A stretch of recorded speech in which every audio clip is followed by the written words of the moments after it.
Hi, welcome back to the basement. I'm Steve Lewis. In this episode, among other things, I want to talk about some Beach Boy related material that I only recently became aware of. Before we get to that, I wanted to follow up with some interesting info I received on episode 183, the Beach Boys 1986 Part 3, regarding the Beach Boys July 4th, 1985 concerts in Philadelphia and Washington and their relationship to the 4th of July, A Rockin' Celebration of America album.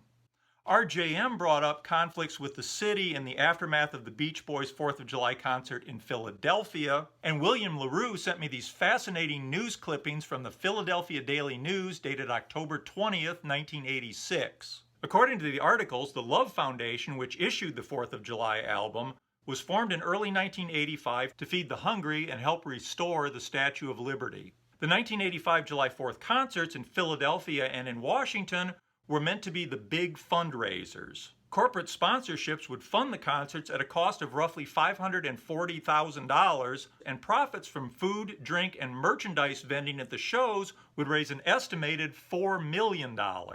At the end of the day, official vendors claimed that they had no profits to share, in part, they said, because unauthorized vendors were allowed to run rampant at the show, taking sales away from official vendors. According to the article, 131 illegal vendors showed up in a single block at the Philadelphia show. Among other problems, the Love Foundation set out a bunch of sealed 55-gallon metal drums in the audience area. Mike was supposed to encourage concertgoers to put money in the drums, giving $4 for the fourth. He never mentioned it, and when the Love Foundation collected the barrels after the concerts, they had collected a total of $25, and I'm sure left a lot of people confused and complaining about how poorly designed the trash barrels had been. Though the Daily News admitted that they hadn't been able to determine the actual cost of the concerts, there were apparently some significant cost overruns too, which resulted, according to the article, in a number of lawsuits from the sponsors. At the time of the article, October 20th, 1986, the Love Foundation was reported to be $3 million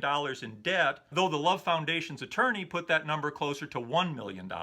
Of course, this was the era of big charity concerts, and there doesn't seem to be any reason to doubt that the original intention was good. From the articles, participants in the Love Foundation seem to have been wildly idealistic and ill-prepared for what they had taken on. This brings us to the 4th of July, A Rockin' Celebration of America album. According to the Philadelphia Daily News, the Philadelphia concert was almost canceled the night before the show and was saved after a plea from the Love Foundation for a loan of $150,000 was approved by the city of Philadelphia. The loan was meant to be paid back immediately after the concert out of vendor profits. As we've already mentioned, there reportedly were no vendor profits. Ultimately, the city won a judgment for a total of $267,000 owed by the Love Foundation. With reportedly only $1,600 in its bank account, the Love Foundation offered that the money would come from the sales of the 4th of July, A Rockin' Celebration of America album. Worried that the money would never be turned over, the city of Philadelphia took 4,000 copies of the album instead.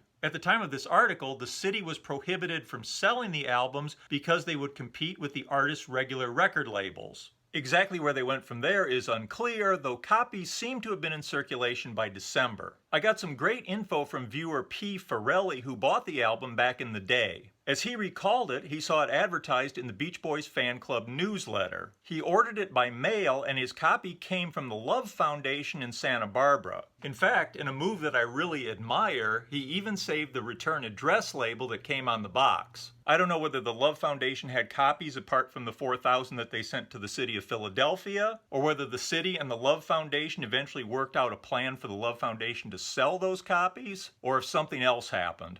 At the time of the October 1986 articles, there were still lots of moving pieces to this story, and I would love to know how it was all ultimately worked out.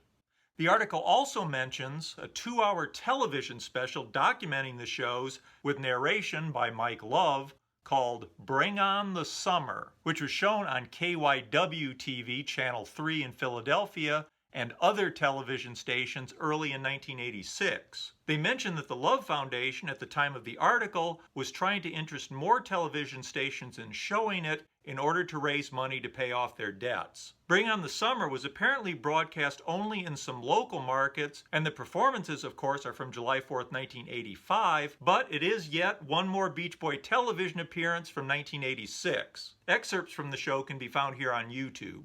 Thanks again to RJM for the information, and especially to William LaRue for those great press clippings.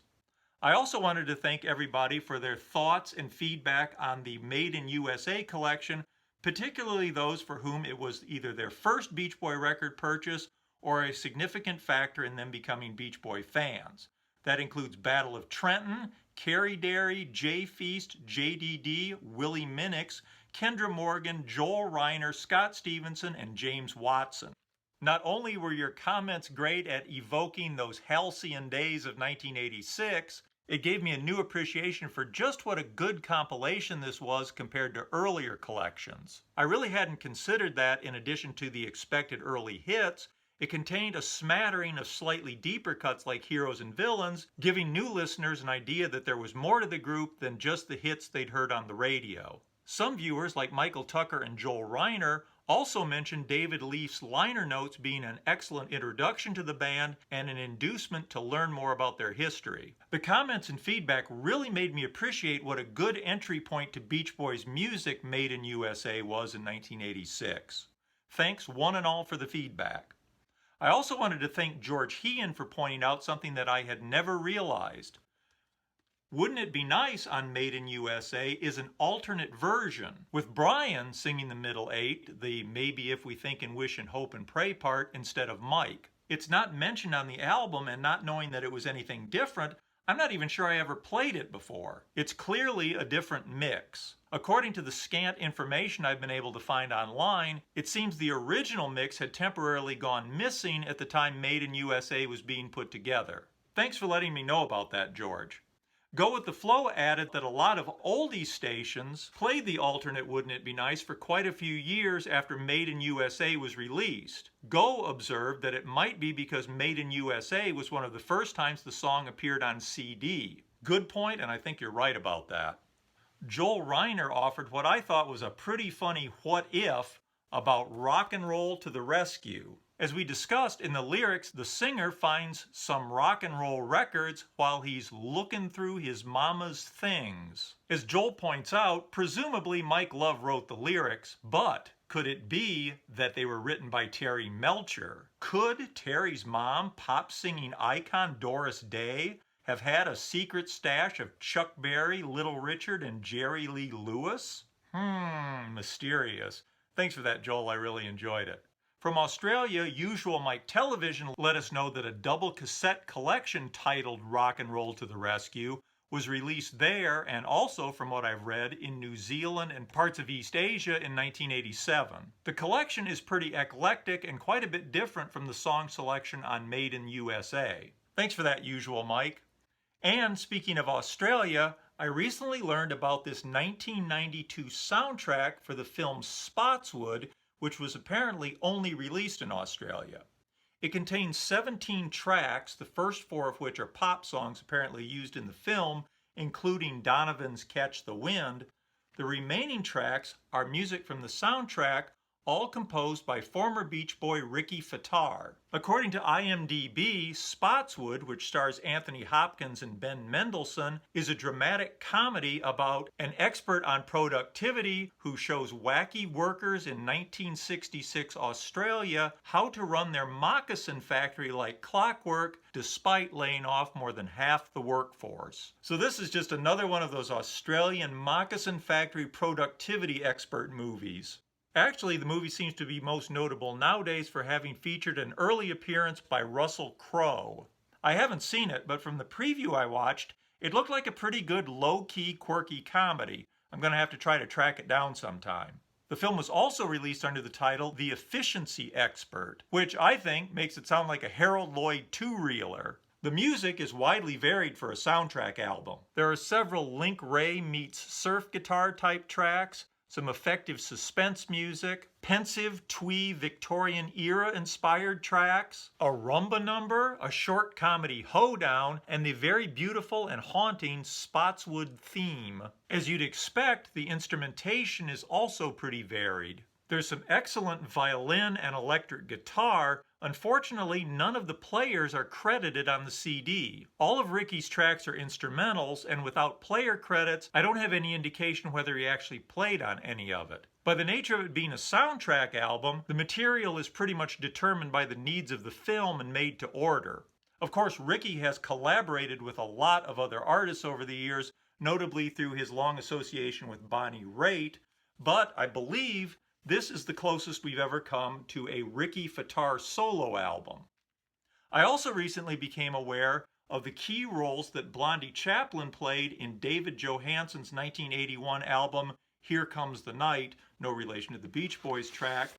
In fact, here you can see Blondie pictured with David Johansen on the inner sleeve of the album. Blondie co-wrote 7 of the album's 11 tracks with David Johansen. Keyboardist Bobby Blaine is also co-credited on one. The album features some smoke and electric guitar played in a variety of styles courtesy of Blondie, who, apart from some rhythm guitar on one track, seems to be the only guitarist on the album. Blondie is the album's sole backing vocalist as well. Blondie has provided support on a lot of albums for other artists, but this one is closer to a collaboration. David Johansen, of course, first came to prominence as the lead singer of the New York Dolls. After the Dolls split in the mid-70s, he launched a solo career. Here Comes the Night is the third of 5 studio albums he released between 1978 and 1984. In 1987, he began recording under the name and guise of Buster Poindexter, which brought him quite a lot of success and lasted about 10 years. On Here Comes the Night, you'll hear a lot of tracks influenced by current 1981 trends of punk, new wave, power pop, and also more conventional hard rock, occasionally with guitar work that sounds like it could have come from a Boston album. There's also a salsa number and a ska number. The sound will remind you in turns of The Clash, Patti Smith, Warren Zevon, and especially Bruce Springsteen, among others. The influences are of their time, but it's a mature album that wears its age well.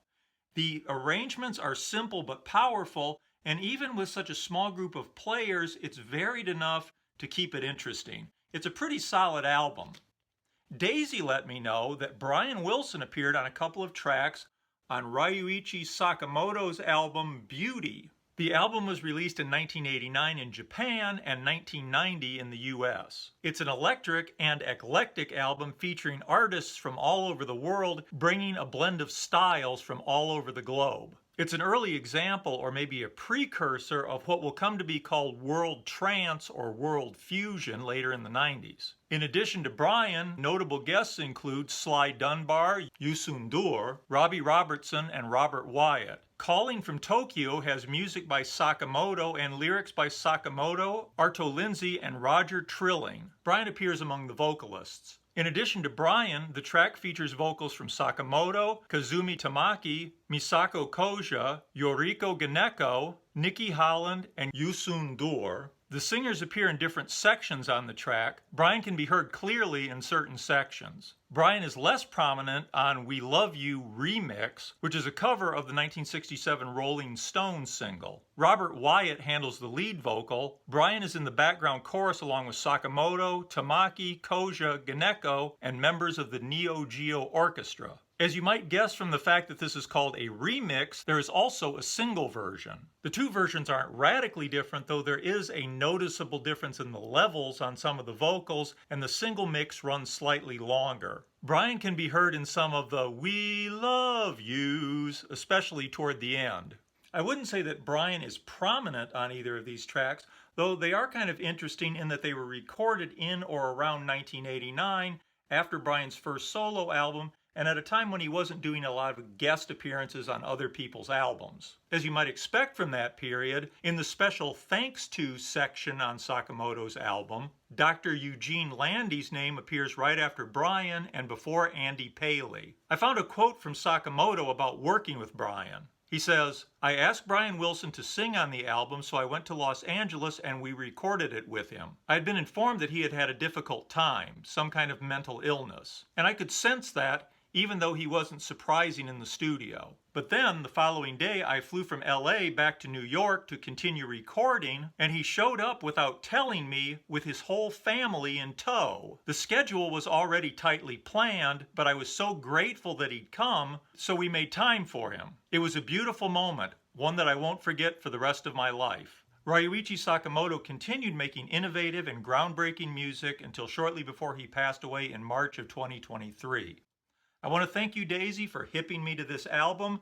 The Brian Wilson appearances are a nice thing to have, and apart from that, it's an interesting and enjoyable album.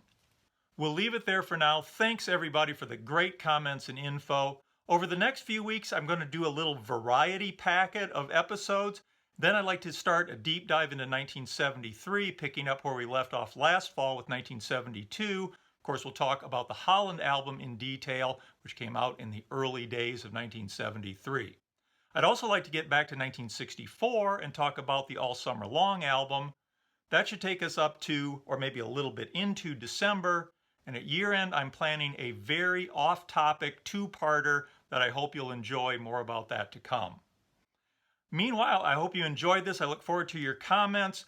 And again, thanks everybody for all the great comments, info, and insights that have been coming in.